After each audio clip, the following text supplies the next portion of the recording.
Here's something that I want you to really hold dear to your heart. A lot of times, when we think of how we love people, we are very conscious of how we express it to others and the things we do.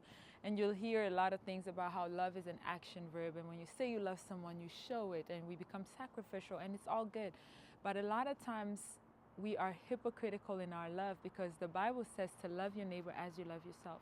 And my question to you today is, have you loved yourself as much as you have tried to love others? Have you given to yourself what you have been so passionate and so diligent about giving to others?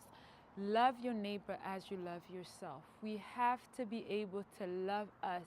And from the place of loving us, that is how we will learn to love others well. A lot of times we are giving and giving and giving to others what we haven't even begun to give to ourselves. And so we find that we become tired, we are burnt out, because we're looking for what should be internal externally. We're looking for a love of self that should really come from us ourselves.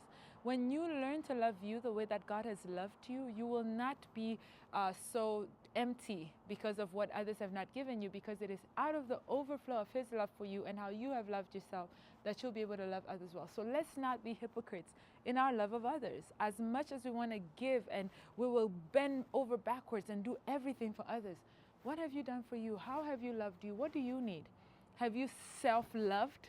Have you been kind to yourself? Have you been aware of the needs of self? Have you taken yourself out for something that will refresh you? Have you given yourself what is good for you?